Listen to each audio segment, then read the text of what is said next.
All right, all right, all right. I just saw we're live.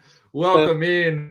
Toilets to Titles, episode number 53. It's a special Sunday night edition, and it's very fitting that it's a Sunday night because it is draft season. Everybody's ready for the NFL draft, but I feel like this is our Super Bowl, so it fits. Yeah. It's like the culmination of the draft season. We have on a great guest. We're going to get to that shortly, but again, it's the Super Bowl of the Toilets to Titles draft season. And if you're tuning in live or if you're tuning in at home, I hope you really enjoy this episode because I'm sure there's going to be a lot of great content in this thing. And with me this evening, my teammate on this Super Bowl run, Justin Stevens at JustinFF_Justin. What's cooking?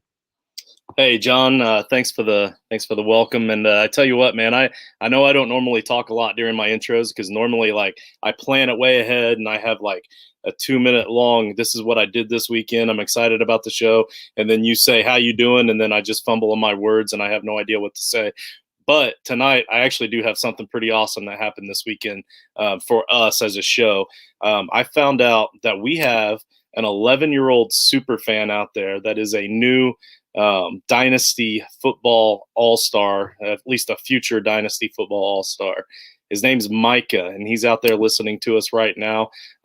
He is a big fan of the show. From what I understand, he doesn't miss too many episodes.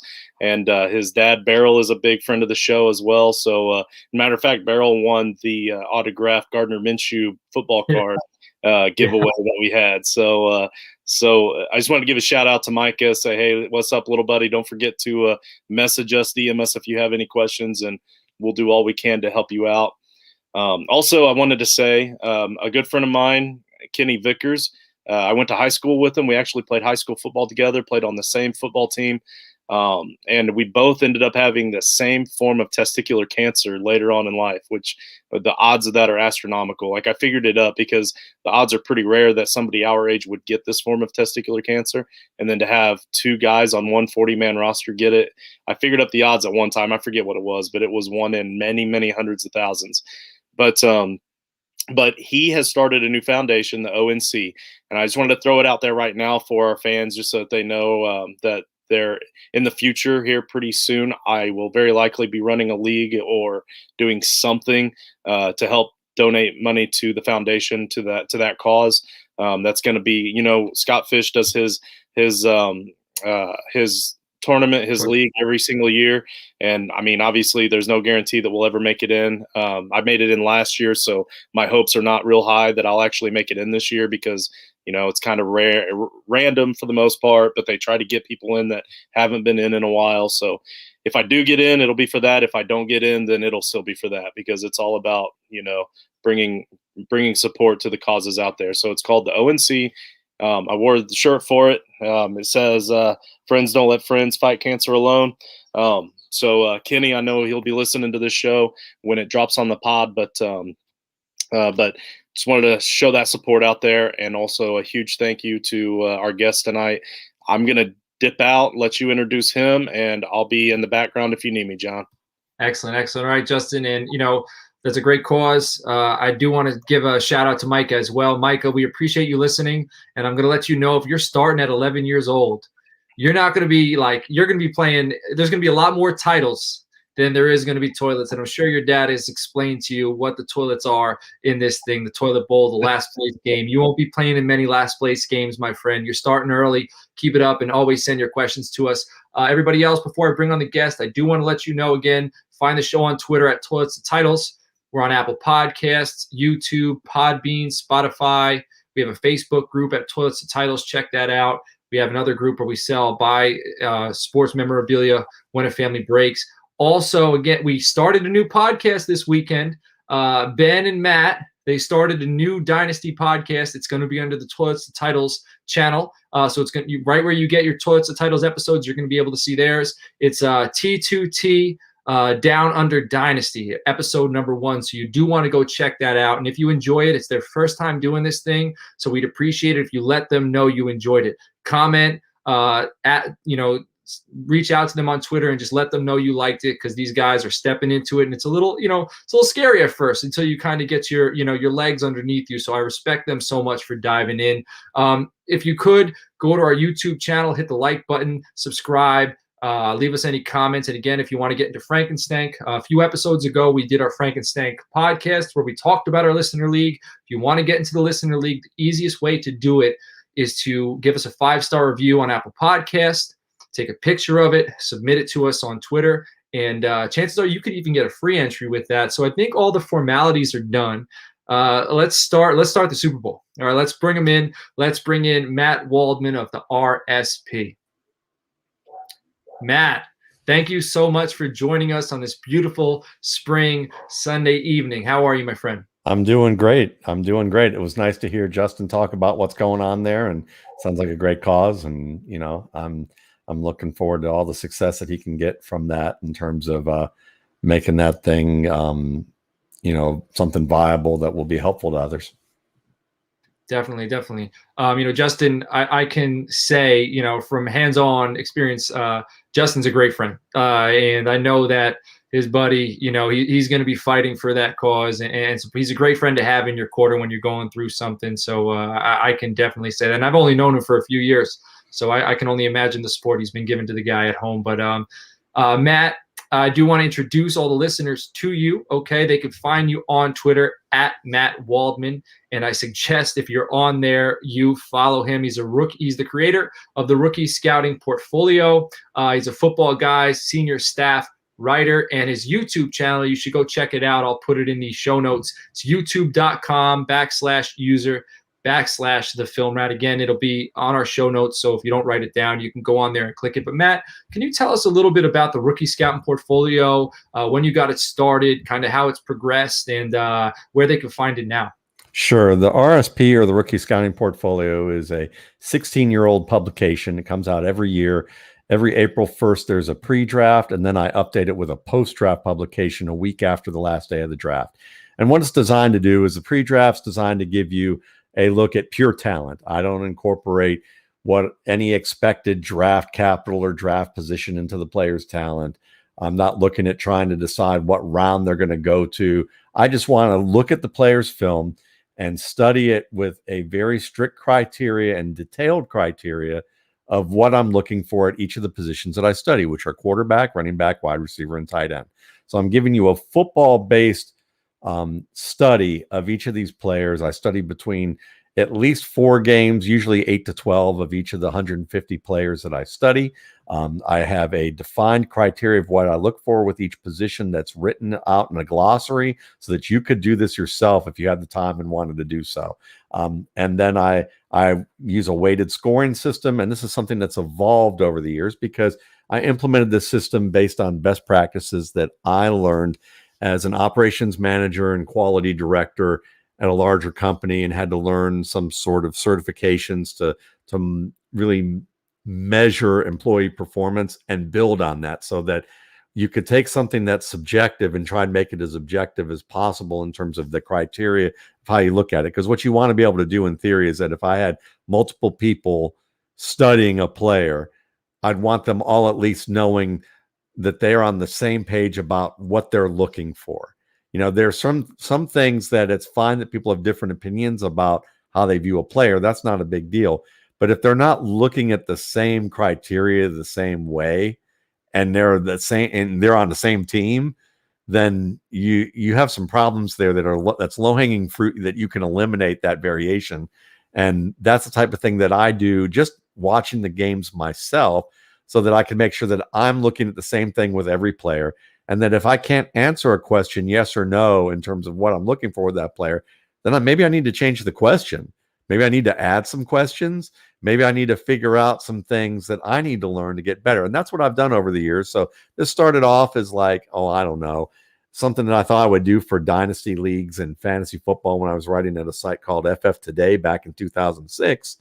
And it was maybe a couple hundred pages total, and it was little blurbs about each player and some rankings. And over the years, now it's expanded to the point that at times it's been up to 1,700, 1,800 pages in length. This year it's 1,000 pages, but it's actually about 800 to 900 of it is actual content, whereas before about 300 of it would be content. But what I give you is rankings. I give you shorthand rankings like in charts that you can use for your drafts, and gives you just a few sentences per player. But I also go with all the 150 players that I do. I give you pages of information about them that are in a template format that show you things like I track throws, I track runs and tackles, I track different types of catches and targets that they get in terms of the position, if it's whether it's a receiver, running back, or quarterback. I give you, what I think about each player's criteria based on, their athletic ability, their technical ability, the concepts that they have to understand at the position. And I grade it two ways, by depth of talent and breadth of talent. Breadth of talent is like a resume. How many things might a wide receiver be asked to do regardless of an offense? Based on any type of football offense, here are the types of things that might be asked to do. And a guy with a high breadth of talent is someone like Sterling Shepard, who can kind of do a little bit of everything, play multiple positions. But maybe, at the same time, there might be a guy like DK Metcalf, who doesn't have as wide of a breadth of all the things he can do, but the things he does really well. And so I grade depth of talent as well. So it gives you kind of multiple dimensions of how I look at players. And you get to see kind of how I go about doing that. And then the post-draft is I re-rank those players based on where they went. I give depth chart analysis so that you can see who they're competing with and, what my thoughts are about that depth chart and the competition there in the first year. And then I give you rankings with a cheat sheet where everything's tiered and everything's re-ranked based on the next 1 to 2 to 3 years.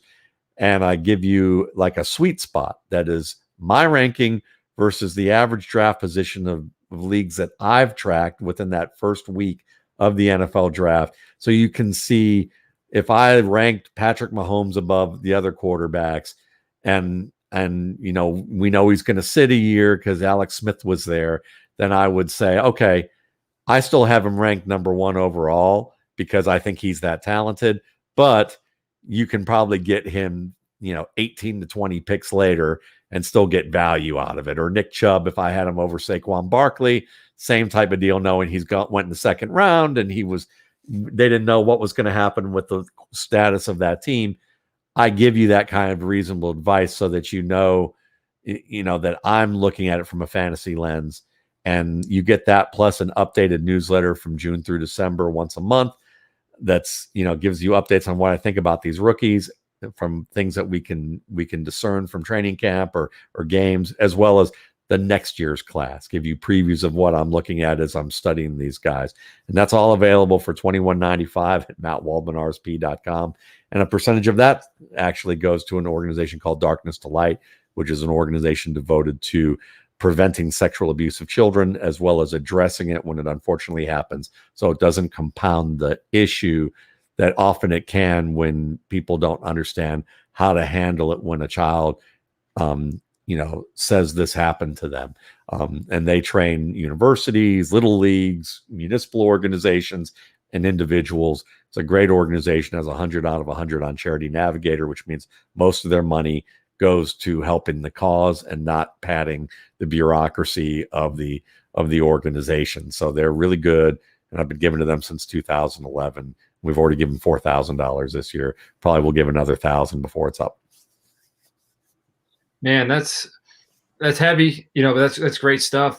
We do a little bit of a donation with our listener league, like, X amount. And then we also did something this year with every time during the season to grow our following. When we made X amount of followers, we'd make this much donation. And then at the end of the season, we added it all up. And Justin, I think we write Darkness to Light down. And that's definitely one to, put in there, something to make a little donation to, after our listener league is full. But Matt, man, a lot of that stuff, just there's a lot to digest there. So if you're listening at home, I told you, this is the Ferrari right here. This is the Super Bowl. This is the big show, and there's a reason for it. We've been building up to this, and from what you said, discussing how you kind of put the formula out there for others to do this, like that's huge. And again, I don't want to be like, it seemed like I'm just gushing over the guy because he came on the episode. Like,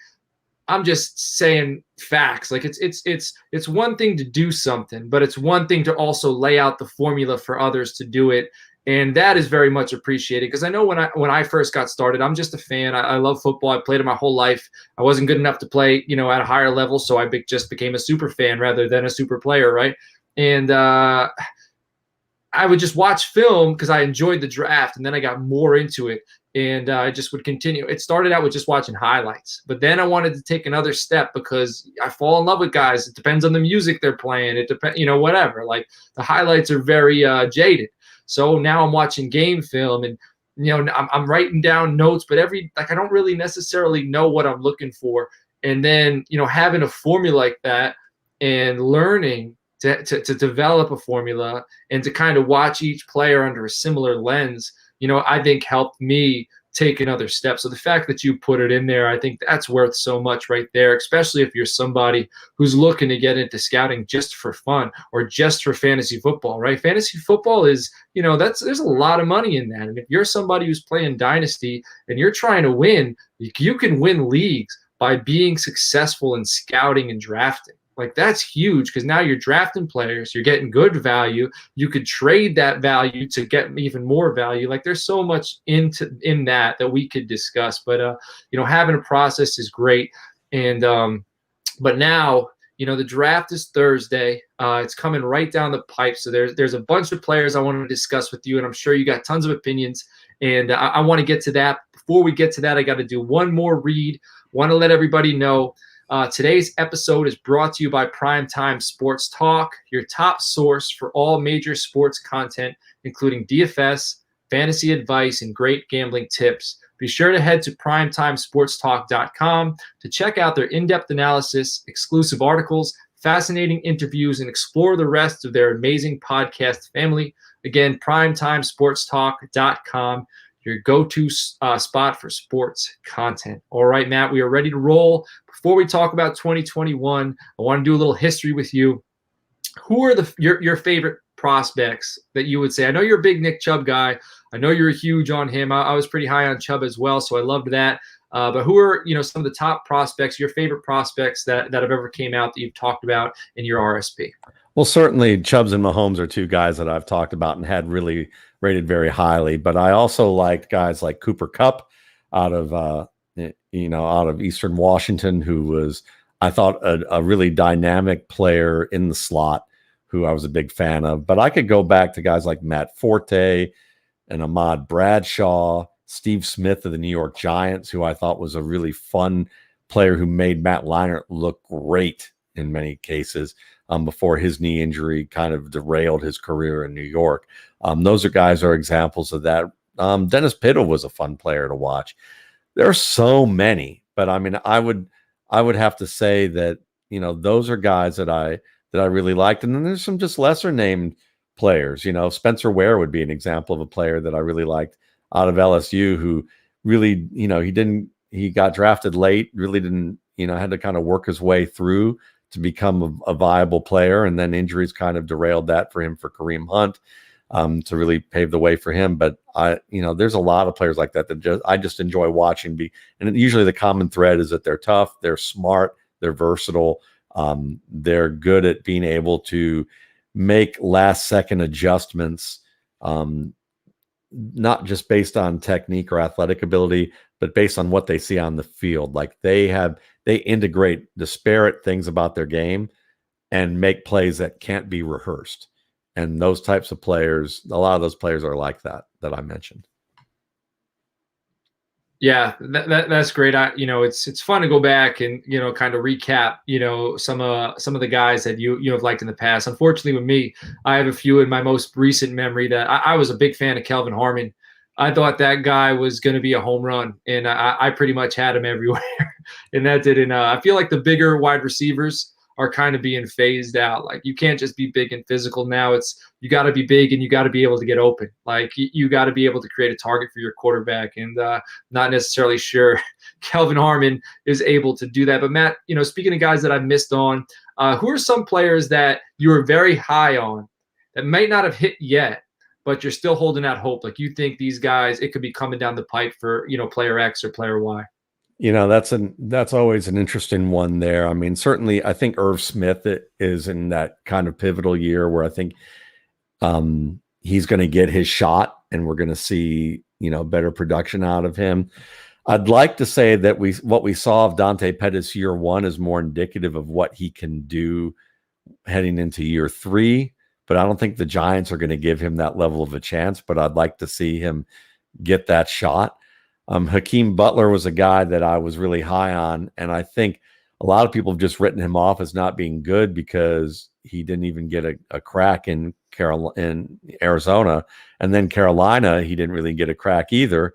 But it's one of those things where, from what I've heard, Carolina saw him flash in practice before the Eagles signed him off the practice squad. And then in Arizona, he really wasn't a fit for what they wanted to see him do. So that's an interesting one. I think Eno Benjamin, who's in Arizona, it could be an interesting player. I think he has a lot of elements that are similar to LaShawn McCoy. So I'd like to see him get an opportunity. Even Jonathan Ward over at Arizona State, who's out of Central Michigan, is a running back who catches the ball extremely well. And he made the active roster after being an undrafted free agent last year. He made the active roster at the end of the year. And I wouldn't be surprised if another year he can build up there and develop. Trevon Wesco is an interesting player with the Jets, who I think the Jets kind of gave up on him because I think they look at, he went with Adam Gase, and Adam Gase is known for, I don't know if I'd say he's known for misusing people, but I don't think that there was a good fit with the player and what they want to do with the scheme. I think Gase knew what this guy was, but they didn't use him the way they wanted to. And he's a very quick player with good receiving skills. And then probably the final guy that comes to mind, Jalen Reagor, is a guy that I like. I liked him a lot, but from what I heard, he was in, Gary Patterson said we misused him at TCLU. We used him a lot on, kind of contested targets, and he should be in an offense where he's getting quick hitting routes and working across the middle and getting a run after the catch. And the Eagles used to run that system, and then but they used him a lot like they did, like TCU used him last year. And I think they're going to go back to a system that's under Nick Sirianni that will be more amenable to what Jalen Reagor does best. And as a result, I think he's gonna break out. All right. What about Darwin Thompson? We think I was pretty high on him. Is there a chance this guy he could get it done out there in Kansas City? Are we still holding hope? I'm holding out hope for a second contract opportunity. I don't think it's going to happen in Kansas City because if you see the number of players that they've put through there and they've tried to add, I guess, from a Super Bowl perspective, the fact that they brought in Le'Veon Bell, the fact that they had these other backs here, maybe they just, they weren't feeling comfortable about him. But the running back coach seemed to be high on Thompson at the beginning of last year. Sometimes when they say something public to the media before training camp with a young player, it's meant to just kind of build his confidence and hopefully give him an attaboy and help him understand he just needs to keep working at what he's doing. But from what I've seen of him, and I knew, his high school coach was Dub Maddox, who is a really well-known clinician in the high school scene, who a lot of people say should have have a college job, but a lot of collegiate head coaches are afraid that he would succeed them fairly quickly because he's written a lot of great books about offensive football. And Dub talks about him very highly. He's a smart kid. He works hard. He has, he's freakish in his athletic ability for his size. So no, I'm not going to write him off, but I'm not expecting him to do anything just based on the way the Chiefs have regarded him lately, but he might be a second contract player. He got a little bit of work down the stretch, like a little bit, but enough to keep me holding on. Like he got in there, and when you're on a team like that and you're making a playoff push, you're not just going to throw anybody out there just to get him some touches. Like there's a meaning, there's a for everything. Yeah, do you know who's another guy that kind of fits that like second contract opportunity is Miles Boykin. I just think that what Boykin does best is run those comebacks and the perimeter timing routes. That's what he did great at Notre Dame. But those are routes that demand a high level of arm talent in terms of high velocity throws with pinpoint accuracy from, to the boundary. And that's not Lamar Jackson's strength. Lamar Jackson's a really good quarterback, but it's never been his strength to make those types of throws. So they're really not getting the best out of Boykin. He's kind of like a nice possession receiver with enough ability to work downfield deep, but that factor's missing from his game. So if he's not putting defensive backs in binds in the middle of the field because defensive backs know that Lamar's not throwing there, then it's much easier to cover him deep. If this is a guy that could win a lot off double moves if the defense believed that Lamar Jackson would actually throw those balls. So I think if he wound up in a team like, if Miles Boykin were drafted by the Atlanta Falcons, I think he'd be 1,000-yard receiver in that offense because Matt Ryan throws those types of balls. I mean, he and Roddy White were automatic that way. But in this offense, I just don't see it happening. I think he's a second contract player, kind of like how Robert Woods was a second contract player. All right, I like it. So those are some guys you can consider stashing because time may come for these guys. But all right, let's get into the main course here. Appetizer's over. Let's get into 2021 NFL Draft. We're going to talk about some players and some positions, but I do want to start off overall, not saying who was the best player, who was the worst player, just who were some of your favorite guys to watch this year. You just had fun when you put on their film. Rashad Bateman, really enjoyed the way that he catches the football and how he makes plays in the middle of the field. He makes those last-second adjustments that I'm talking about where, he'll see a shallow defender drop into the break path of his route, and that's not the guy that was covering him. He just came off his coverage to cut the route off, and Bateman will make the late adjustment to cut off the defender and alter his entire route to do so in the last second. But instead of running the out, he'll break back to the ball and basically curl back underneath. So I love that aspect of his game. He's also physical and he has a great catch radius. He just didn't have a great 2020 because he had COVID and he came back too soon and had lost a lot of weight. So his 2019 tape is more indicative of who he is. I'm also a fan of Trey Sherman. I just think that Trey Sherman is a smart running back with a lot of he plays with good balance. He understands he can use his lower body and upper body kind of independently of each other, and that's a rare ability. The best backs who do that were guys like Marshawn Lynch and Darren Sproles. Those were two examples of guys. One was a starter, one was a basically a role player who could give you high-end production in the right offense, but both were unbelievable runners. And Trey Sherman doesn't have the great speed, but the way he uses footwork to make people miss, the way he understands how to create openings and avoid penetration and avoid defenders who are unblocked, he's really a nuanced running back, and I think he's one of the best in this class. Other guys, certainly, Jamar Chase was fantastic.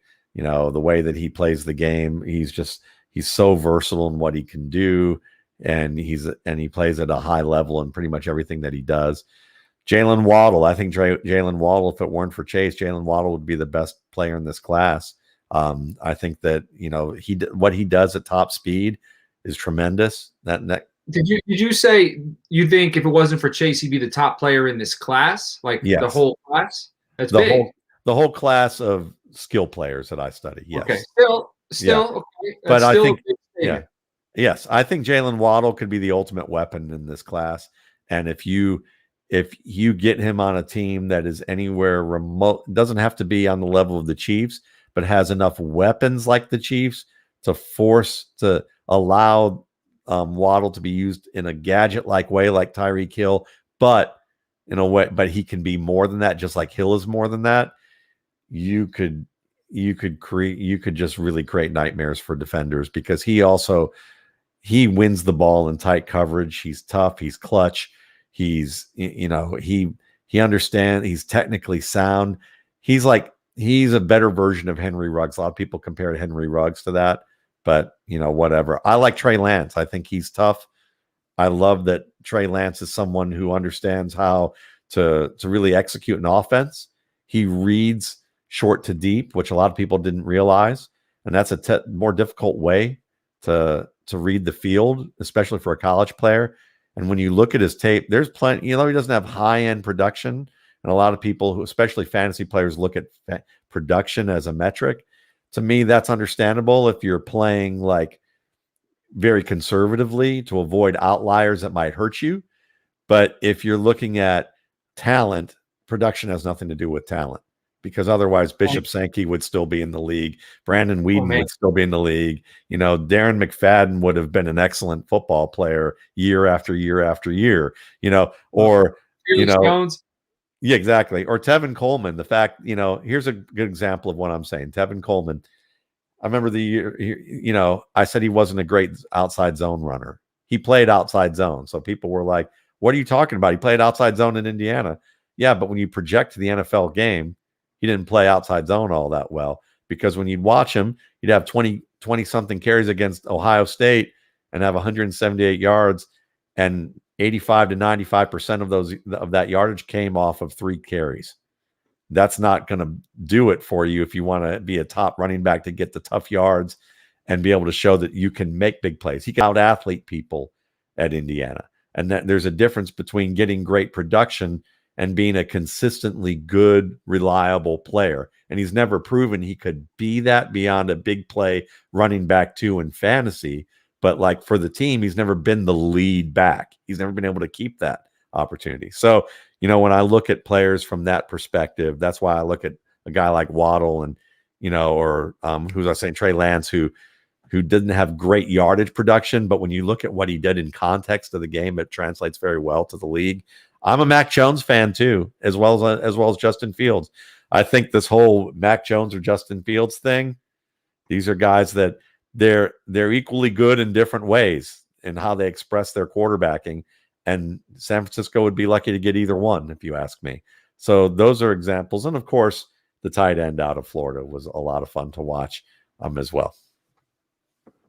All right, I'm just typing some of this stuff down. I gotta take some notes for myself. I'm learning while I'm recording, but I do want to say, you know, hearing what you're saying about Sermon and hearing what you're saying about production and how it doesn't necessarily, you know, equal them being, you know, good NFL players. That's why I think the Senior Bowl is so important. You know, you think about a guy like Kareem Hunt coming out of Tulane.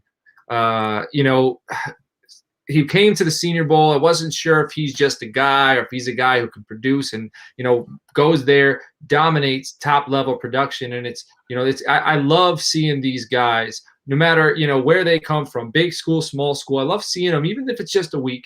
And it's not always, you know, a dead giveaway, but it does help my analysis, seeing how they produce, you know, against other guys like Cooper Kupp.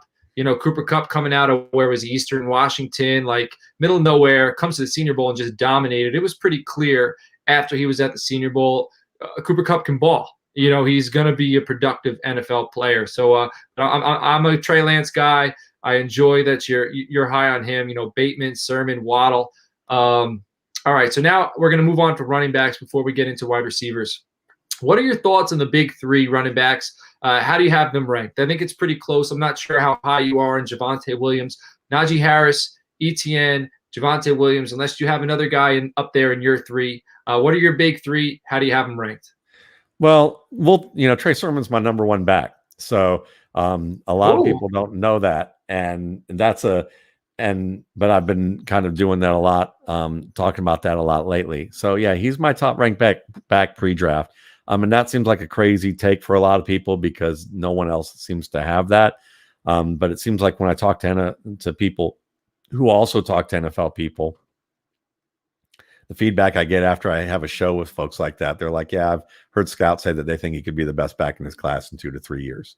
So certainly Sermon is one of my top guy, and he's in the same tier as really the next 2, Najee Harris and Javonta Williams. So no one's going to be drafting Trey Sermon, you know, in the same tier, mainly because he probably won't go until the 3rd or 4th round at the earliest. But don't be surprised if he's a late 2nd or 3rd round pick. You know, I'm not one to do, you know, draft predictions, like I said, but, you know, it seems like that this is a guy that's kind of building a little bit of potential there. But when you look at a guy like, you know, Najee Harris, he has everything you're looking for from a running back, with the exception of maybe some great pass pro skills that will get better. He just tends to have a tell. He drops his head a little bit.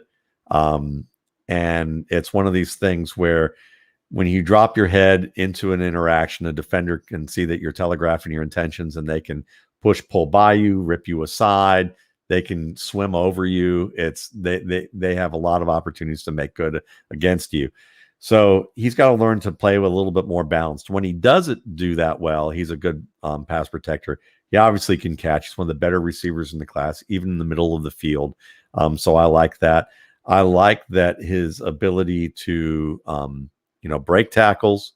He is someone that can run both inside and outside zone. He can play. He can run some gap for you if you need him to. He reminds me a lot of Chris Carson, just a little faster, a little bit better receiving skills. And Carson is a guy that has underrated receiving skills and good athletic Carson's ability. underrated. Carson's underrated in general. I agree. So I have him there. Javonta Williams, to me, is the safest running back in this class. He's essentially like Mark Ingram in terms of his build. That was my next question. Who's the most landing spot safe? And that answered it right there. Yeah, I think he's probably the safest. That doesn't mean he has the most upside. I think Harris has the best combination of safety and upside. I think that Williams probably is just the safest, meaning that, whether he's a committee back or whether he's the lead back or the feature back, he can do all those things just like Ingram could. He's someone that understands his blocking schemes. He uses his feet well. He runs with balance. He understands how to use his pads and break tackles. And he has what you would often call micro movements. I think the best backs have micro movements. Ezekiel Elliott is an example of a guy who does that very well. And Jamal Charles was great with micro movements. And what that means is that you understand how to dip your pads at the last second, or move your hips or your feet or some part of your upper or lower body in a way that either initiates contact so that you can be the first to make contact and dictate moves off of that. Because when you can hit a larger guy first, they're on the defensive because they're reacting to the contact as opposed to making the contact. And then if you have a plan that, off of that hit, you usually can get away from them, even if they're much bigger than you.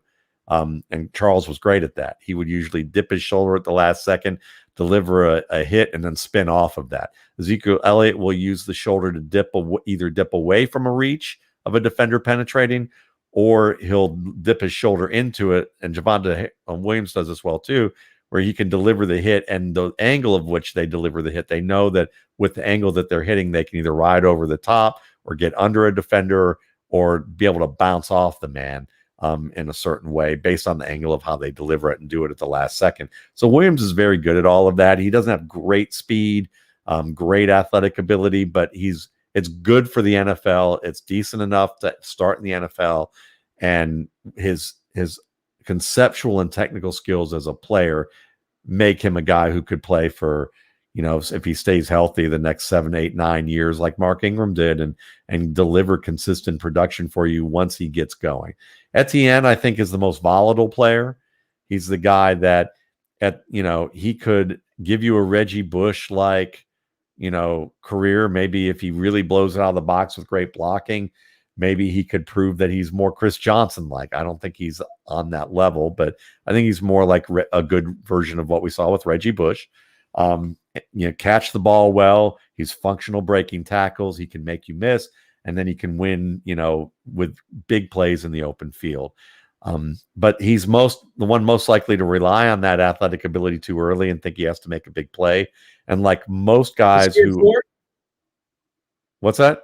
Is he fourth? Is Etienne your fourth? Yeah. Yeah, I think he's my fourth. Yeah. So, he's a guy that, he's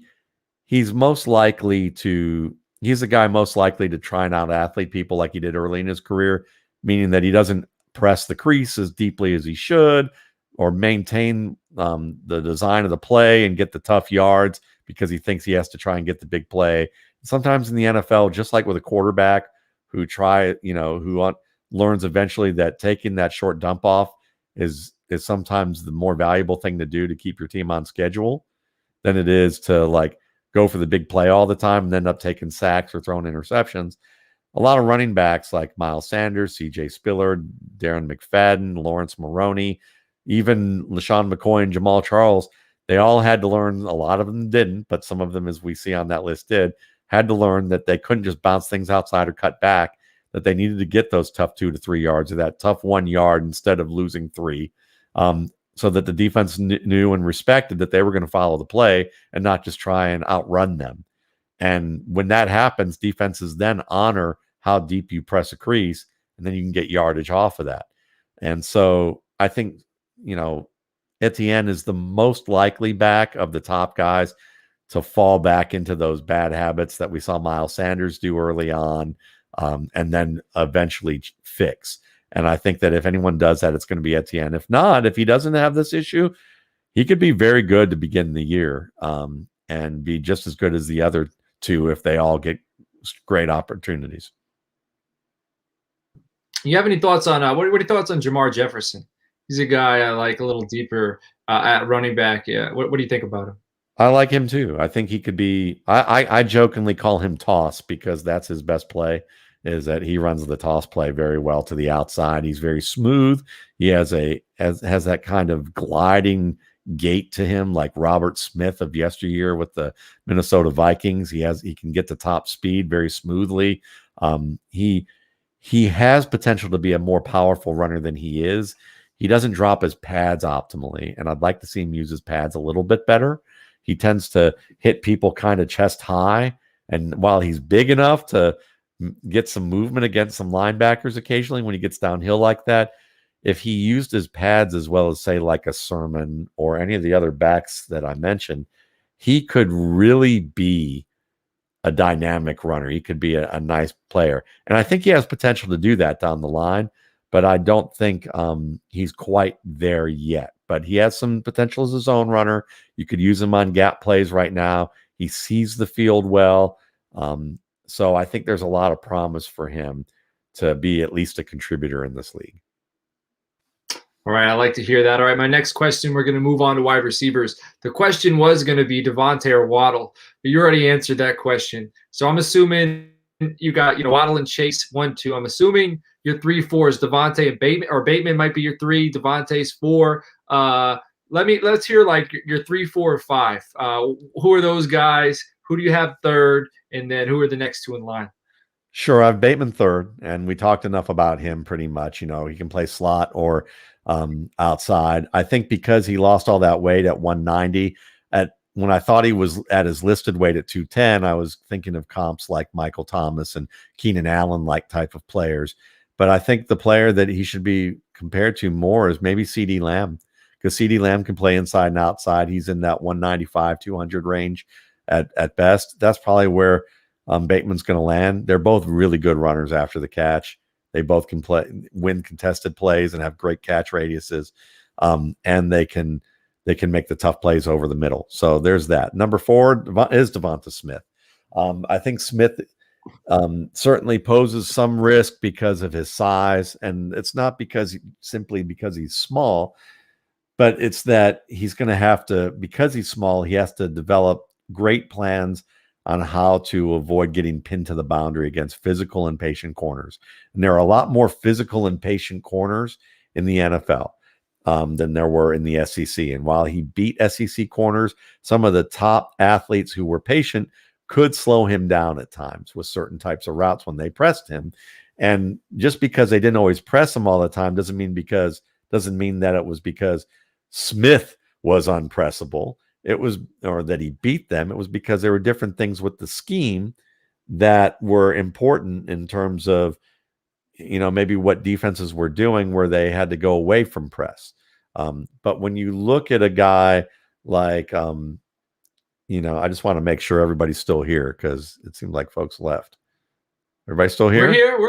Okay, cool. Oh yeah, we just put the screen screen on you because everyone ever to see that chalkboard. Everybody disappeared, so I had no idea. But I'm gonna minimize this so I don't even get distracted by it. But that's okay. But yeah, in terms of Devonta Smith, he's someone who he's going to have to learn to work inside, because if you think about someone like, say, CJ Henderson, who's a cornerback out of Florida, top speed, one of the top cornerbacks in the draft in 2020, and went to the Jaguars.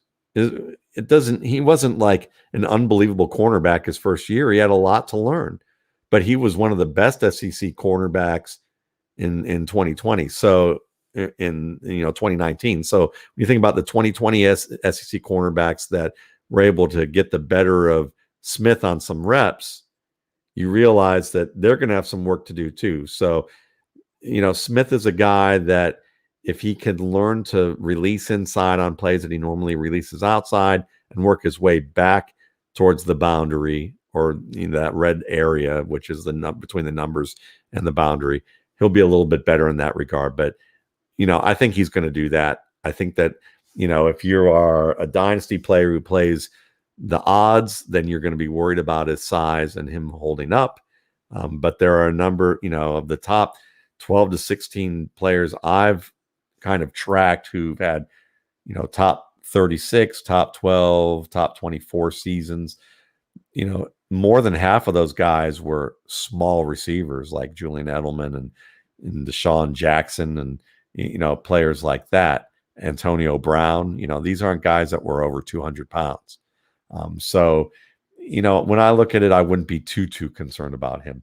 5, I have Kadarius Toney, and Toney is a guy that has a little bit more downside to him because he played kind of a gadget position at Florida, but he has terrific footwork when it comes to his release skills off the line of scrimmage. That's going to aid him well when he faces press coverage, because you always release with your feet first, and you want to win with your feet before you win with your hands, because your feet are used to basically get a defender to shoot their hands at you, and then you use your hands to avoid, or counter what the defender's hands do.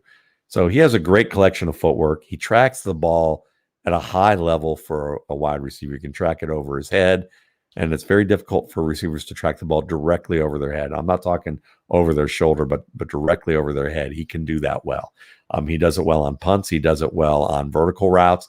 He reminds me a lot of a Golden Tate type of player, but with better hands. And that gives him an opportunity to get a lot of yards after the catch out of the slot. You can play him outside on some contested plays if you need to at certain times, or use him deep. So he gives you some nice versatility. The biggest issues with him is that he plays a little bit outside of his frame in terms of how he runs. And as a result of that, he can slip with certain routes where he's at the top of his stem and he slips trying to get into his break, or he slips out of his break, or he slips while he's running in the open field because he tries to make a dynamic move where his legs carry him too far. But if he can kind of correct that footwork, and considering that he has such good footwork with his releases, which is usually the more difficult thing to learn, I think he's got a lot of promise there. So those are my 3, 4, and 5. I like it. My next question is going to be about Kadarius Toney, because it seems like he's one of the most polarizing players in this class, but you already touched on that. So we got a few listener questions I'm going to throw in before we move into tight ends, and both of them actually are from Joe Clark in here. First one is we're going to stay with wide receivers, then we're going to go to quarterback. He wants to know, who do you like more, Rondale Moore? Which of the Moores do you like more, Elijah Moore or Rondale Moore? I like Elijah Moore a little bit better, and I certainly recognize that Rondale has the physical skills to be a dynamic playmaker in the league. And if he can prove that he can be a contested catch receiver and stay healthy, he might be one of the best receivers in this class.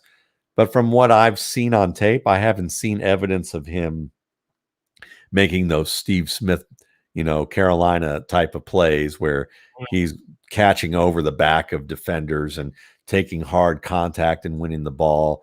I just don't see that in his game, but he's dynamic out of the slot. But when I look at Elijah Moore, what I like about him is I think he's a little better route runner. He's a better pass catcher. He catches low throws as well as he catches high throws. Rondale Moore has a little difficulty tracking low throws below his knees, which is kind of odd for a short player, but it is what it is. But he has that. He can be a terrific red zone player. I think he's someone that understands zone coverage extremely well and can get open quick against linebackers or safeties as well as cornerbacks, and can make physical plays, even though he's not as dynamic as Lane Kiffin would suggest. Lane Kiffin called him said he was like Steve Smith, but it seems like everybody wants to compare someone to Steve Smith. But I think Kiffin's trying to get recruits. Yeah. And so Elijah Moore to me is kind of more of a higher end version of what Jarvis Landry is. Like if you combine Jarvis Landry with more speed and gave him some of Danny Woodhead's ability to move around a formation, even though he's not as good of a runner, I think he's a guy that can work between the tackles when called upon. And imagine him in the red zone where you can put him on the wing, put him in the slot, move him outside, or use him in the backfield. And he could be one of those guys that really confuses defenses. And because he works open so quickly and can make those tough plays in tight windows, I think he'd be a quarterback's dream in that area. Man, I think Jarvis Landry is no slouch. And I think we just developed a toilets to titles level of toughness chart. And I think if you're in between Steve Smith and Jarvis Landry on the toughness chart, like you're in good company. Like you're in very good company. Those are two tough dudes. And also, Jarvis Landry's got phenomenal hands. So, I like that. I like that comparison. What I've been saying about Elijah and Rondale is I feel like Elijah's the safer play. Like I think Elijah's floor is high. But Rondale, he's got that it. Not saying Elijah doesn't. But Rondale, if he can bottle what he's got up, that explosiveness, and he could go to an all, I think Elijah's safer where he could go anywhere and succeed. Rondale, if he goes to the right scheme where they can make it work for him, he could explode. So I think he's more landing spot. And this wide receivers falling off tree. We've been last, has been full of these cats. So it's very exciting. Both of these guys are coming out in the same class. But now let's discuss Trey Lance before we move on to tight ends. If you could pick a landing spot for Trey Lance, what would it be and why? It would have been Cleveland if Baker Mayfield didn't have such a good year. You like him that much? I liked him that much. I would have liked to have seen him there because he would have been perfect in that offense. But I think Minnesota would be the place I'd like to see him, even though I don't think he's going to go there, because I think it would give them an opportunity to eventually transition away from Kirk Cousins, who is a player that's just too inconsistent. Like he can't lead. I think he's good with great talent around him and good enough to get them to the playoffs, but I don't think he's good enough to lead that team when an opposing defense can slow down that offense in other ways and make Cousins be the guy to win it for them. I think he's not consistent enough to do the job. And I think Trey Lance could develop into that because of his legs, because of his ability to not only just break tackles and break away, but also what he does in the pocket. He moves well in the pocket, even with smaller exposure of looks, and giving him a year or two to sit to where you could still pay Cousins and then eventually get out from under some of that deal and transition or move him to the, into a reserve role might be something that I would love to see, and let Lance be on a team that's really talented or could continue to be a step or two away from being a contender, and he could really captain that team. But the more realistic team will likely be Atlanta or San Francisco. I'd like to see him in Atlanta because I think he could also get a chance to sit behind an aging Matt Ryan, and Matt Schaub would still be there. You get a lot of mentoring, and he'd be very good in that offense as well, where they could use play action off of that and go downfield in Arthur Smith's offense. And, not only attack downfield, but use his legs to create and work as well from the pocket. There's enough diversity with that offense, and with a young Calvin Ridley and with other weapons that they could add to that team. He wouldn't have to win right away, but he could certainly be helpful in another year or two. Awesome. I like it. Those are two highly likely options. Everyone, if you've been following the show, I'd like to see him in Denver. I'd like to see him with Judy, Sutton, and Fant, but we're gonna find out very shortly. Wherever, I like that he's not the top quarterback in this class, and also I like that the Jets aren't interested in him because I think that gives him an opportunity to fall to a much better team. So I think wherever he lands, he's in a situation, to end up with a pretty solid offense and a pretty, stellar supporting cast. If he ends up in Minnesota, that would be excellent. I'd love to see him with Justin Jefferson. All right, let's move on to tight ends. Before we get into the big guy who everybody's talking about, that's Kyle Pitts, Pat Freiermuth or Brevin Jordan? Pat Freiermuth. mainly because I think I love his blocking. I know he's going to hold up as a blocker in any capacity that you want to use him.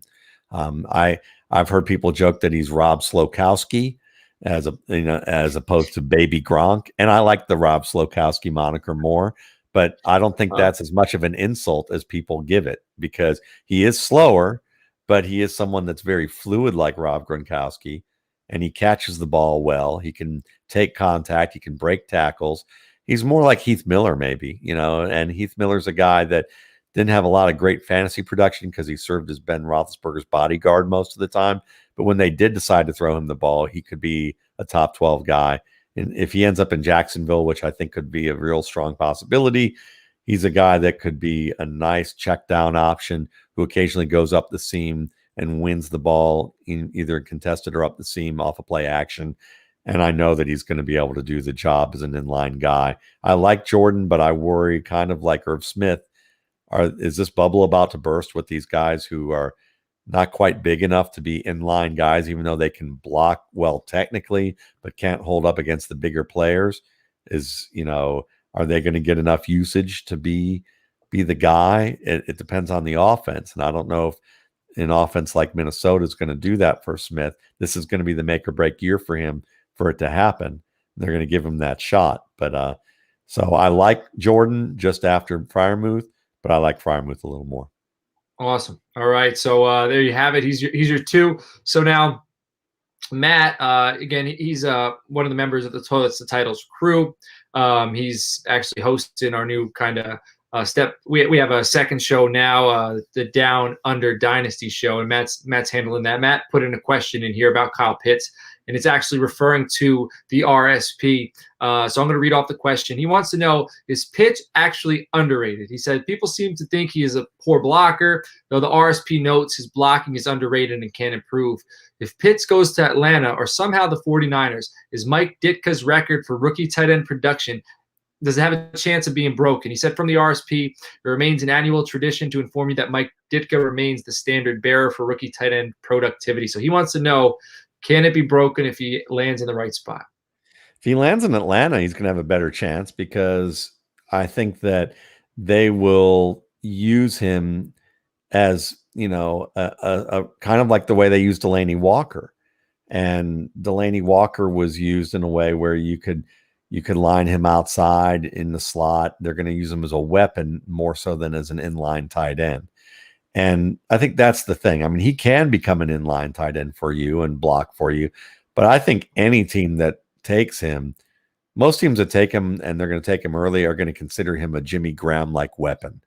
And I think he's just a better version of Jimmy Graham in many respects. A guy who can actually block and hold it up there. He's just not going to he's going to be able to block in the same way that Brevin Jordan can block right now. Like, the techniques are there. It's just against bigger guys they can't hold up. The difference is that Pitts could actually add weight and become that inline blocker who can hold up against strong side linebackers and some undersized defensive ends and take guys on his own if need be by year two. But if you're just going to use him mostly as a receiver, I don't think the record's going to get broken, because now you're looking at him in a way where you're going to expect him to be a receiver most of the time. And I think teams are going to mix and match it enough that he's going to have some things to learn about different option routes and zone, and different routes in zone, and different blocking skills that he's going to have, techniques that he's going to have to, just refine a little bit more, that he's going to have enough assignments that his head's going to be swimming a little bit. So I expect good, but not great. Think maybe Hunter Henry-like numbers, where maybe he has a role in the red zone and produces at a high rate there, but isn't someone that's like, getting Darren Waller-like targets right away. All right, I like it. That's fair. All right, we got a few more questions for you before we wrap this thing up. Kellen Mond, Davis Mills, is either of them your quarterback 5? And if so, how far is your quarterback 5 from your quarterback 4? That's a good question. I'll have to look that up, but I can tell you that while I'm looking that up, Davis Mills is my quarterback 5.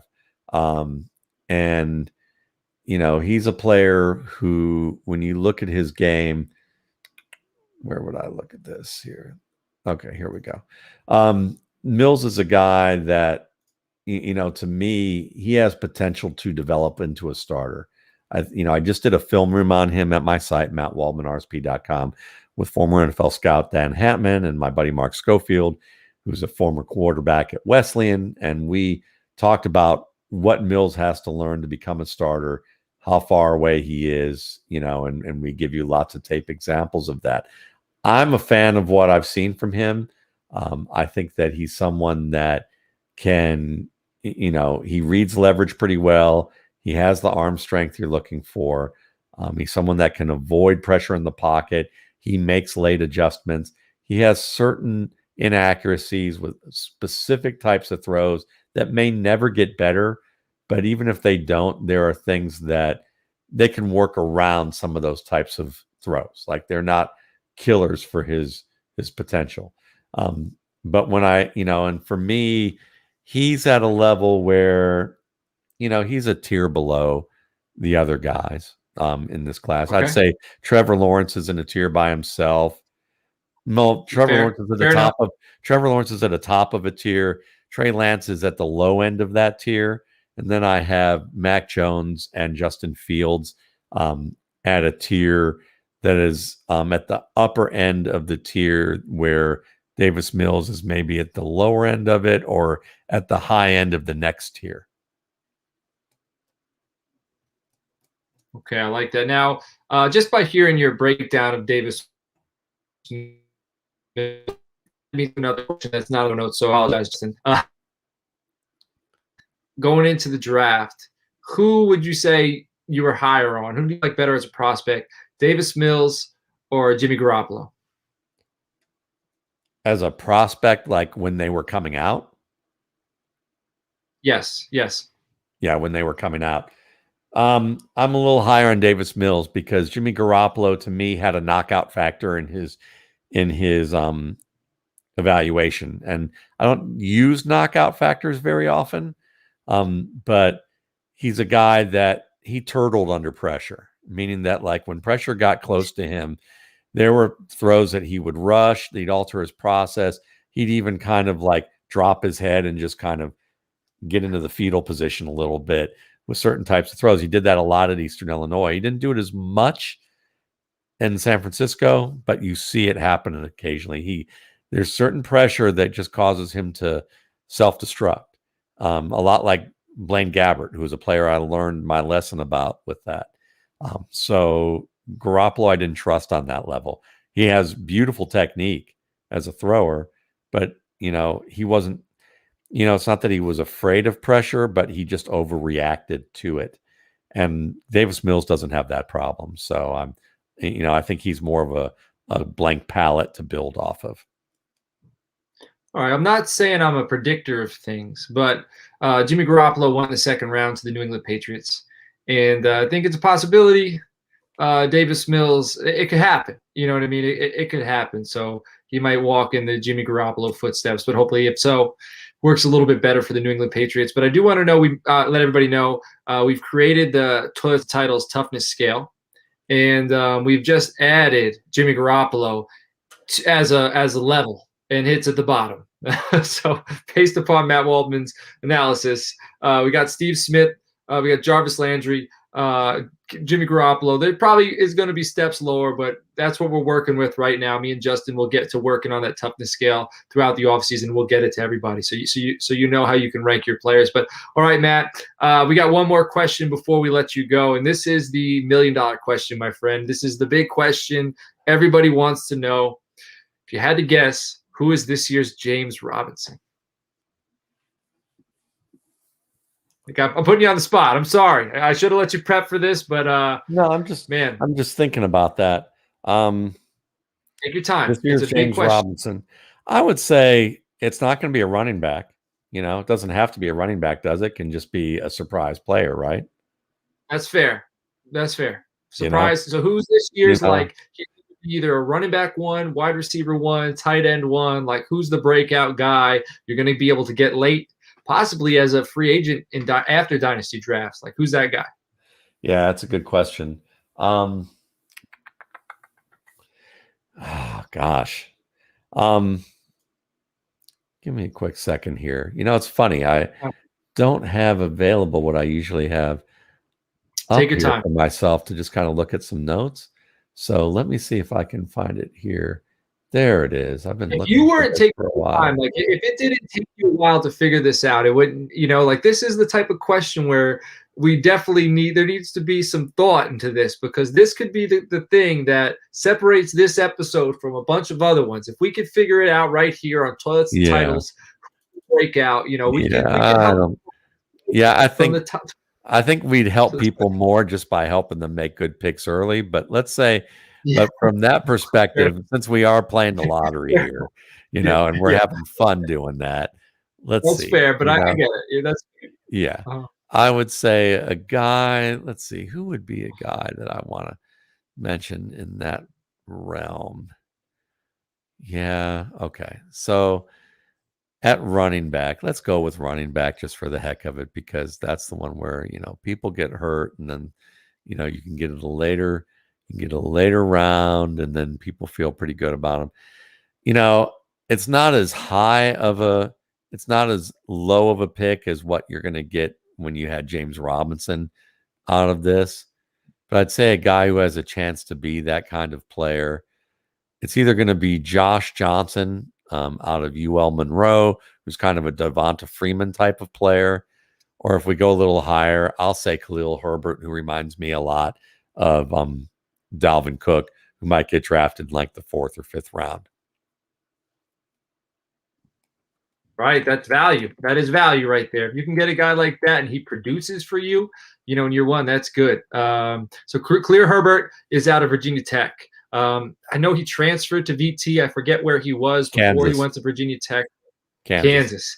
And he's we actually talked about him. We did a mock on Friday night. So if you're listening at home, you can go back and check that out, a 4-round mock. He was picked in that. He's the guy who I said I didn't necessarily, when I watched this film, notice there was anything he did at an elite level, but he did everything good. And if you could do everything good, like you could produce. You could definitely produce. That sounds like James Robinson. Yeah. All right, we found him. Ding, ding, ding. You have a winner. All right, man. So, Matt, this has been a lot of fun. There's a lot of stuff in here to digest, and I really hope, we'll be reaching out to you in the future to get you back on. And, again, because it's a learning, it helps me, I'm sure, just as much as it's helping anybody listening at home. I do want to let everybody know, if you're on Twitter, follow him on Twitter at Matt Waldman. And go to his YouTube channel. He's got tons of film breakdown on there, youtube.com/user /the film rat. Matt, thank you so much for coming on. It's my pleasure. You can just go to Matt Waldman's RSP Film Room. You can just type in Matt Waldman's RSP Film Room in the search bar, and you'll find it there too. All right, there it is, Matt. You got anything else, before we let you go that you want to discuss, drop out there, let everybody know about? No, I appreciate you guys having me. I do have some dynasty rankings that I'll be doing this year. I have a package for $24.95 where I do complete dynasty rankings and 2-year projections for every player that's eligible. It's not just rookies. So if you want to do that, you can get that package for $24.95. And then eventually one day I may combine the packages if I decide to do something more at a little bit of a discount. But the RSP, if you get the RSP, which is the publication with the pre and post draft, you'll discover why I have people emailing me pretty much annually saying that I need to charge more. So, just give it a look. You'll be blown away. You'll be blown away by it. I can't undersell it. But thank you for having me. That's excellent. And we're going to have to get you on after the draft to talk about those dynasty rankings. So I'm going to be reaching out to you after draft season, maybe, the next few months to come on to talk about those rankings. And maybe, if you want to play some fantasy football with us, we got a listener league. We got like 40 teams in there, half listeners of the show, and then half guys who've been guests of the show, fans of the show. So we're going to send you details on that. Maybe we can get you into Frankenstein because it's something wild, something fun, and we'd love to have you in there. So I'll send you those details later on. Everybody listening at home, we really appreciate you listening to the show. We appreciate your support. It's been very fun, leading up to the NFL draft. This is our last episode prior to the NFL draft. So I just want to say I hope all of your NFL draft wishes and dreams come true. The team picks the player that you want, and you have a fun evening Thursday night. And we will be streaming live Thursday night if you want to join us. We're not going to release it as a podcast, but we will be live on our YouTube channel. You will see our immediate reactions. So if you want to join us, if you want to chat with us, come on there, and we'll be there. So checking out, signing off. We will catch you all later on.